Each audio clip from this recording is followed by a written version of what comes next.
In the last episode, we talked about the Battle of Ashdown, how Halfdan managed to terrorize Wessex and how King Alfred paid him to buy more time for Wessex. We then moved to talk about Haldan's brother Ivar, who started his conquest with Dumbarton Rock alongside his friend King Olaf. Ivar made off with so much plunder from Dumbarton Rock that he may have retired. Luckily for Wessex, he wouldn't appear again for English shores, though his and Olaf's descendants in Dublin would continue to play a huge role in Britain and Ireland for centuries to come.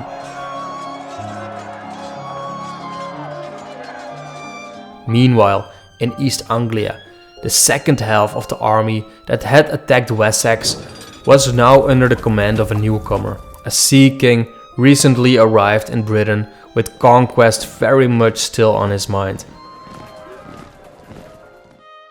Guthrum and his great summer army had provided a breath of fresh air into the now exhausted veterans of the original expedition, and now, along with Halfdan's warriors up in Northumbria, they set their eyes upon carving up the severely weakened Mercier king Burgred. Alfred's brother-in-law was forced into exile in 874, and the puppet ruler Joel was put in place whilst the Vikings divided up the land amongst themselves. Wessex now stood alone on the very brink of destruction, the last Anglo-Saxon kingdom not to fall. By 875, it seems that the Vikings decided that Alfred had had enough of a respite. Fleets of 5 or 6 vessels began to test West Saxon defenses, maybe even as a diversion tactic to keep Alfred looking to all of his borders for any potential signs of invasion. Like all of the Anglo-Saxon kingdoms, call on an army of Levites to aid him in times of war. Yet these men were primarily farmers who fought with equipment and armor they owned themselves, which was not very much.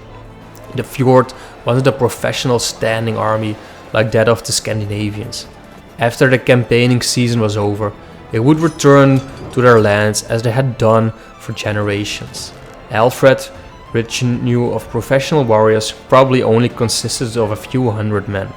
Guthrum, on the other hand, likely had thousands of warriors, the vast majority of them hardened from a lifetime of war. They could live off the land, and as long as they could keep supply lines open with East Anglia and Mercia, they could ravage Wessex almost at will, whilst breaking down the West Saxons' will to fight, which they did from 875 onwards. In 876, Guthrum thundered across Wessex with a large host of mounted warriors. He defeated a small force of West Saxons, led by Alfred on the south coast, and seized the important regional town of Warray. Alfred sued for peace again, and Guthrum accepted both sides, probably buying time. The next spring, he was on the move again, this time heading even further west to Exeter, a town situated near the old border between the West Saxons and the Britons of Cornwall, a subject people to Wessex who had been known to ally themselves with the Vikings to fight against their overlords. Exeter also provided a number of options for Guthrum should he need to retreat. Yet, there was also another reason why Guthrum had chosen to take his men there. Whilst Alfred marched west to meet Guthrum's army, a vast fleet of 120 longboats made its way down to the north coast of Devon with as many as 4,000 men aboard. The Sea King Ubba, Lodbrok's son, had returned to join up with Guthrum and ravage Wessex for the final definitive time. Unlike the other sons of Lodbrok, Ubba is described as a Dux, perhaps meaning king of the Frisians. So he probably had Vikings who had been born in Frisia with him, just like Ivar's army probably outnumbered Vikings who had been born in Ireland amongst its ranks. It's thought that Ubba's forces originated in Ireland and may have overwintered on the south coast of Wales. The situation looked grim for Alfred, who must surely have contemplated the grisly fates already handed out to Edmund of East Anglia and Aela of Northumbria in one of the most fortuitous moments of chance ever to befall England. However, Ubba's fleet was destroyed by a freak storm of Swanage on the south coast of Dorset, leaving the survivors to limp back to their base in South Wales. Guthrum, meanwhile upon hearing the news, abandoned his plan and rode north to Gloucester in the south of Mercia. However, Alfred may have seen the storm as a divine judgment against the heathens.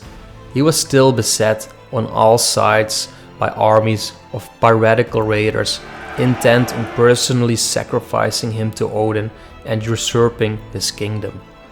On the 6th of January 878, amid the Christmas festival, it was an important part of the Anglo-Saxon culture. Guthrum threw all of his cards on the table and suddenly appearing at Alfred's royal estate at Chippenham with a mounted force of his best outriders. This surprise attack, possibly launched in conjunction with treacherous West Saxon aldermen, very nearly ended Alfred there and then. He barely escaped with his life with just a handful of followers, whilst Guthrum sent his warrior in a swift pursuit. Alfred fled west deep into the marshlands of the Somerset levels, at the time a vast area of undrained boggy wetlands. He knew the area well, having spent much of his youth there hunting on the royal estate with his brothers and his father. Guthrum had no such knowledge of the intricate riverways and secret paths that crisscrossed the fens. It was there, on the island of Athelney, with just a few hundred followers, that Alfred, now mostly disposed of his kingdom, made his final stand. It is at this moment that Alfred failed or gave up and ran like the Burgred of Mercia. England would have become Daneland. Guthrum stood on the very brink of becoming king in not just East Anglia and parts of Mercia, but Wessex, too, the richest and most powerful of the Anglo-Saxon kingdoms. For the next several months, it was Alfred who was forced to launch piratical raids into his kingdom, now overrun by Guthrum's warriors. Ubba, meanwhile, had probably spent the winter in a pirate base off the coast of Devon after hearing of Guthrum's success. However, he returned to Wessex to take part in the carving up of the kingdom, this time with only 23 ships. They made landfall somewhere in northern Devon, near a fortress called Ark Sinwit. It was a location which may have been intended to corner Alfred in a pincer movement after his withdrawal to the wetlands of Somerset, rather than the easy campaign he had hoped for. However, Ubba was met there by the alderman of Somerset, Oda, who had levied his fierce men to drive out the invaders. It was there, at the Battle of Sinwet in 878, Astrid the Irish Sea, that Ubba, the last living son of Lodbrok, was struck down in battle.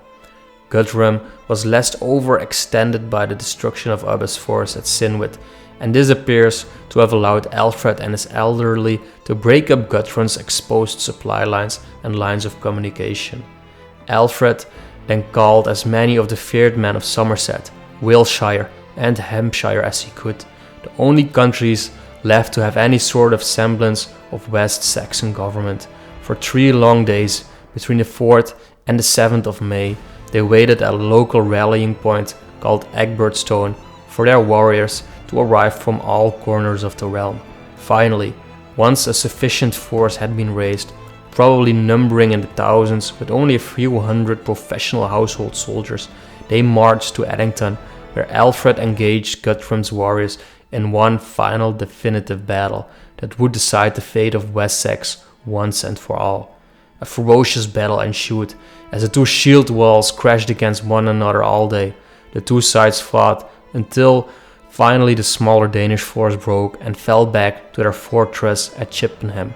The West Saxons had no mercy for the Danes, that day killing everyone who didn't make it inside the fortress and besieging Guthrum for 2 weeks before he sued for peace, in addition to offering the customary hostages and promising to leave Wessex for good.